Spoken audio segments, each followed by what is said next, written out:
नमस्कार दोस्तों, welcome to this channel. आइए शुरू करते हैं आज का वीडियो। इस वीडियो में हम लोग केमिस्ट्री के क्लास को हम लोग पढ़ रहे हैं लोग चैप्टर 1 बिहार बोर्ड के अनुसार, जो कि चैप्टर 1 में दिया हुआ है सॉलिड स्टेट।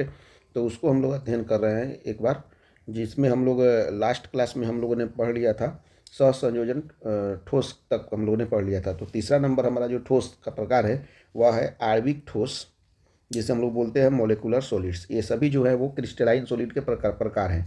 तो हम लोग पढ़ लेते हैं कि आणविक ठोस यानी कि मोलिकुलर सॉलिड किसे कहते हैं। सबसे पहले इसको देख लेते हैं, आणविक ठोस के अवयवी कण की कौन कौन से हैं। तो निश्चित रूप से आणविक ठोस होने के कारण इसकी अवयवी कण जो होंगे वो अणु होंगे, अणु यानी कि मॉलिक्यूल होंगे। उसके बाद में आणविक ठोस जो होता है वह 3 प्रकार का होता है। कौन कौन से होते हैं? एक होता है अध्रुवीय आणविक ठोस, जिसे हम लोग बोलेंगे नॉन पोलर मॉलिकुलर सॉलिड्स। दूसरा नंबर में होगा आपका ध्रुवीय आणविक ठोस, जिसे हम लोग बोलेंगे पोलर मॉलिकुलर सॉलिड्स। और तीसरा नंबर में होगा एच आबंधित आणविक ठोस, यानी कि एच बॉन्डेड मॉलिकुलर सॉलिड्स। यानी कि तीनों का अध्ययन हम लोग बारी बारी से करेंगे। सबसे पहले हम लोग यहाँ पे देखें कि आणविक ठोस जिसे हम लोग पढ़ना था मॉलिकुलर सॉलिड्स कहते हैं। इसके अवयवी कण निश्चित रूप से अणु ही होंगे, जिसे हम लोग मॉलिक्यूल बोलते हैं। यह 3 प्रकार का होता है। एक होता है अध्रुवीय आणविक ठोस, ध्रुवीय आणविक ठोस और एच आबंधित आणविक ठोस। अब उसके बाद में हम लोग पढ़ते हैं अध्रुवीय आणविक ठोस, जिसे हम लोग बोलते हैं अध्रुवीय आणविक ठोस, जिसे हम लोग बोलते हैं नॉन मॉलिकुलर सॉलिड्स। तो इसके अवयवी कण जो हैं निश्चित रूप से अणु के साथ साथ अध्रुवीय अणु होंगे या परमाणु भी हो सकते हैं। एग्जाम्पल के तौर पे अध्रुवीय आणविक ठोस के एग्जाम्पल है H2 जो कि सॉलिड अवस्था में होगा, Cl2 जो कि सॉलिड अवस्था में होगा, I2 जो कि सॉलिड अवस्था में होगा, CCl4 जो कि सॉलिड अवस्था में होगा और आर्गन जो कि सॉलिड अवस्था में होगा। ये सभी हमारे अध्रुवीय आणविक ठोस के उदाहरण हैं। जैसे यहाँ पे हम देखेंगे हाइड्रोजन हाइड्रोजन यानी कि H2 के बीच में यहाँ पे हाइड्रोजन हाइड्रोजन हाइड्रोजन हाइड्रोजन सब एक दूसरे से बॉन्ड से जुड़ा हुआ है। तो इसमें हम देख सकते हैं इन दोनों के बीच में जो है अध्रुवीय सहसंयोजन बंध काम कर रहा है। यहाँ पे भी अध्रुवीय सहसंयोजन बंध काम कर रहा है, यहाँ पे भी अध्रुवीय सहसंयोजन बंध काम कर रहा है। और हर एक H2 के बीच में जो है जो फोर्स काम कर रहा है, जिसे हम लोग बोलते हैं वान डर वाल फोर्स यानी कि वान डर वाल बल। इसी को हम लोग लंदन बल बोल सकते हैं, इसी को हम लोग परिक्षेपण बल बोलते हैं और इसी को हम लोग प्रकीर्णन बल भी बोल सकते हैं। ये चारों बल में से कोई भी एक बल हम लोग बोलते हैं, जो कि यहाँ पे दो H2 के बीच में यहाँ पे जो काम कर रहा है वो van der Waals force, London force, परिक्षेपण फोर्स या परिक्षेपण बल या प्रकीर्णन बल यहाँ पे काम करता है। और यहाँ पे जो है हर एक H के बीच में अध्रुवीय सहसंयोजन बंध, इस यहाँ पे H के बीच में अध्रुवीय सहसंयोजन संयोजक बंध और यहाँ पे भी H के बीच में अध्रुवीय सहसंयोजक बंध काम कर रहा है। अब उसके बाद में हम लोग नेक्स्ट देखते हैं। इसके बाद में हम लोग देख लेते हैं यहाँ पे दूसरा एग्जाम्पल आर्गन का। आर्गन आर्गन दोनों जो है ये जुड़े हुए हैं बंध से। तो आर्गन आर्गन के बीच में यहाँ पे जो हमारा काम कर रहा है आकर्षण बल, वह यहाँ पे फिर से हमारा काम कर रहा है वान डर वाल बल भी काम कर रहा है और लंदन बल यानी काम कर रहा है, जो कि वीक बॉन्ड होता है वास्तव में। तो इसका गलनांक जो होता है बहुत ही कम होता है। क्यों कम होता है? क्योंकि इसका आकर्षण बल कम होने के कारण वान डर वाल बल और लंदन बल काम करता है, जिसके कारण इसका गलनांक भी बहुत कम होता है। मतलब कि इस वाले बंध का यहाँ पे, क्योंकि मुक्त इलेक्ट्रॉन या मुक्त आयन पाए जाते हैं, मुक्त आयन नहीं पाए जाते हैं, मतलब अनुपस्थित होते हैं। मतलब कि इस वाले ठोस में जो होते हैं मुक्त इलेक्ट्रॉन या मुक्त आयन जो होते हैं वे अनुपस्थित पाए जाते हैं, यानी कि नहीं होते हैं, जिसके कारण ये सभी कुचालक होते हैं। अब हम लोग पढ़ लेते हैं या समझ लेते हैं वान डर वाल बंध के बारे में थोड़ा सा। वान डर वाल बंध जो होते हैं उसे खोजा था जोहानन वान डर वाल ने खोजा था। जोहानन वान डर वाल एक वैज्ञानिक का नाम है जिन्होंने वान डर वाल बंध को खोजा था। वान डर वाल बंध का ही एक मतलब कि टाइप है या उसी के जैसा है लंदन फोर्स, जिसको बोलते हैं, जो कि जिसे फ्रिट्ज लंदन ने खोजा था। तो यहाँ पे जैसे देख सकते हैं कि परमाणु के नाभिक में जो है पॉजिटिव आयन है। तो यदि ये पॉजिटिव आयन यदि ट्रैवल करके यहाँ पे आ जा रहा है और यहाँ पे निगेटिव आयन हो जा रहा है, दोनों के बीच में आकर्षण हो रहा है, फिर यहाँ पे पॉजिटिव आयन और निगेटिव आयन आ जा रहा है, तो यहाँ पे दोनों एक दूसरे को क्या करेंगे? आकर्षित करेंगे, यहाँ पे भी यहाँ पे भी। और यहीं दोनों एक दूसरे से अगर ट्रांसफर कर जाएंगे तो यहाँ पे निगेटिव यहाँ पे पॉजिटिव, फिर से यहाँ पे निगेटिव यहाँ पे पॉजिटिव आ जाएगा। तो इस पॉजिटिव और निगेटिव के बीच में आकर्षण बल हमेशा काम करेगा, जिसे ही हम लोग बोलते हैं क्या? लंदन फोर्स बोलते हैं।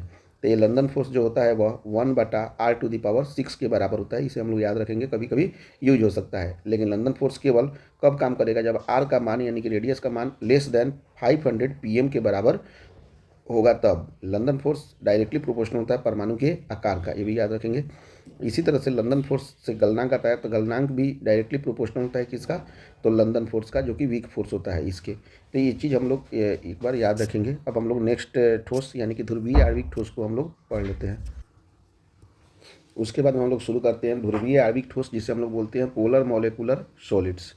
तो ध्रुवीय आणविक ठोस के अंतर्गत सबसे पहला हम लोग पढ़ लेते हैं कि इसमें अवयवी कण कौन कौन से होते हैं। तो इसमें अवयवी कण होते हैं ध्रुवीय अणु, जिसे हम लोग बोलते हैं पोलर मॉलिक्यूलर। उसके बाद में परमाणुओं के बीच में जो होता है वह ध्रुवीय सहसंयोजक बंध यानी कि पोलर कोवैलेंट बॉन्ड यहाँ पे काम करता है। और अणुओं के बीच में जो होता है द्विध्रुव द्विध्रुव आकर्षण बल यानी कि डाइपोल डाइपोल अट्रैक्शन काम करता है। ये 3 पॉइंट हमको याद रखना है ध्रुवीय आणविक ठोस के बारे में, यानी कि पोलर मॉलिक्यूलर सॉलिड में। इसके अवयवी कण जो होते हैं ध्रुवीय अणु होते हैं, जिसे हम लोग पोलर मॉलिक्यूलर बोलते हैं। परमाणुओं के बीच में होता है ध्रुवीय सहसंयोजक बंध यानी कि पोलर कोवैलेंट बॉन्ड्स काम करते हैं। और अणुओं के बीच में जो होता है वह द्विध्रुव द्विध्रुव आकर्षण बल यानी कि डाइपोल डाइपोल अट्रैक्शन फोर्स काम करता है। और इसमें हम लोग समझ लेते हैं कि डाइपोल डाइपोल अट्रैक्शंस जो होता है वो प्रबल होता है वान डेर वाल बंध से, यानी कि डाइपोल डाइपोल अट्रैक्शन जो होता है यानी कि द्विध्रुव द्विध्रुव आकर्षण बल जो होता है वह बड़ा होता है। किससे? वान डेर वाल फोर्स से या वान डेर वाल बंध से। ये ज़्यादा होता है और ये कम होता है यानी कि दुर्बल होता है। तो इसके गलनांक भी निश्चित रूप से ध्रुवीय आणविक ठोस के गलनांक भी ज़्यादा होंगे और ध्रुवीय आणविक ठोस से।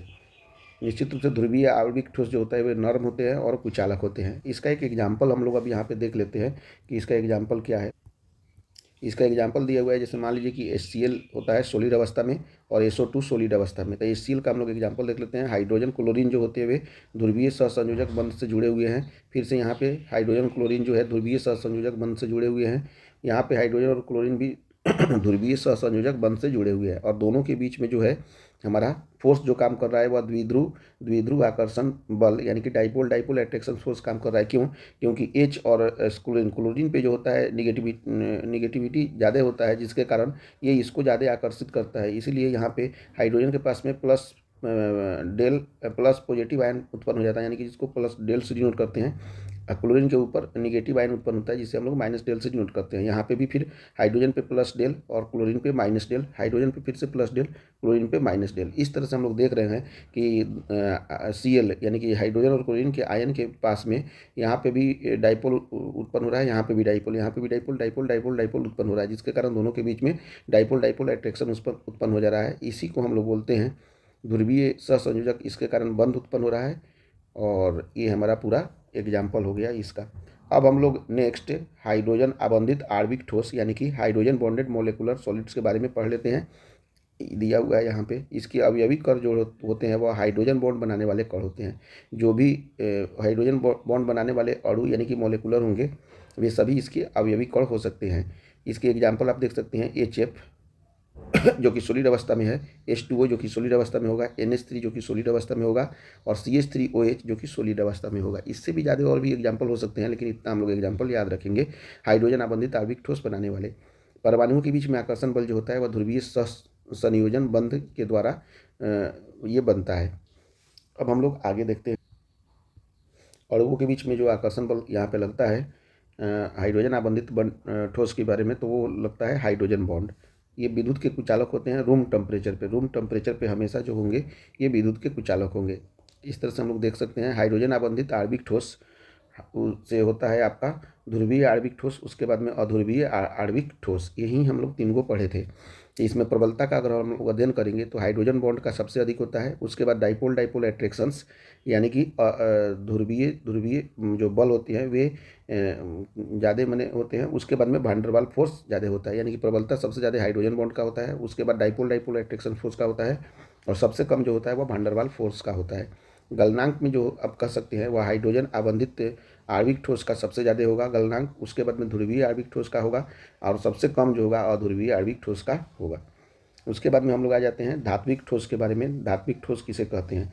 धात्विक ठोस यानी कि जिसे हम लोग बोलते हैं क्या, मेटालिक सॉलिड्स। इसके अवयवी कण जो हैं वो धातु धनायन या मुक्त इलेक्ट्रॉन होते हैं। इसके पास में आकर्षण बल जो काम करता है वह धात्विक बंध यानी कि मेटालिक बॉन्ड काम करता है। मुक्त इलेक्ट्रॉन पाए जाते हैं यानी कि ये गतिशील अवस्था में और समान वितरण से रहते हैं। इसीलिए ये धातु विद्युत तथा ऊष्मा का सुचालक होता है। क्यों? क्योंकि इसके पास में मुक्त इलेक्ट्रॉन होता है जो कि गतिशील अवस्था में भी होता है और समान वितरित रूप से एक समान वितरित हुआ रहता है। तो हम लोग फिर से देख लेते हैं धात्विक ठोस यानी कि मेटालिक सॉलिड में अवयवी कण जो होते हैं धातु धनायन और मुक्त इलेक्ट्रॉन पाए जाते हैं। आकर्षण बल धात्विक बंध यानी कि मेटालिक बॉन्ड पाया जाता है। मुक्त इलेक्ट्रॉन में ये गतिशील होते हैं तथा समान वितरित रूप से एक समान वितरण किए गए रहते हैं निश्चित रूप से, जिसके कारण ये धातु विद्युत तथा ऊष्मा के सुचालक होते हैं। अब हम लोग नेक्स्ट देखते हैं धात्विक के इसमें धात्विक चमक तथा विशिष्ट रंग पाए जाती हैं। ये आघातवर्धनीय तथा तन्य होते हैं। ये सभी हमारे धातु के गुण हैं जो कि इसमें पाया जाता है। एग्जाम्पल के तौर पर कॉपर, चांदी, सोना यानी कि Ag, Au और Fe माने लोहा और ETC, ये सभी जो है हमारे ये धात्विक ठोस के उदाहरण हैं। यहाँ पे देख सकते हैं हम लोग धनायन और मुक्त इलेक्ट्रॉन काम करता है। जैसे मान लीजिए कि सबके पास में पॉजिटिव चार्ज है और यहाँ से आयन लगे हुए हैं, यहाँ पे भी पॉजिटिव पॉजिटिव पॉजिटिव सब पॉजिटिव चार्ज है और इन दोनों के बीच में निगेटिव आयन, इन दोनों के बीच में निगेटिव आयन, इन दोनों के बीच में निगेटिव आयन, फिर से इन दोनों के बीच में निगेटिव आयन, इन दोनों के बीच में निगेटिव आयन, इन दोनों के बीच में निगेटिव आयन काम करेंगे तो निश्चित रूप से निगेटिव आयन काम करने के कारण यहाँ पे मुक्त इलेक्ट्रॉन पास करेंगे।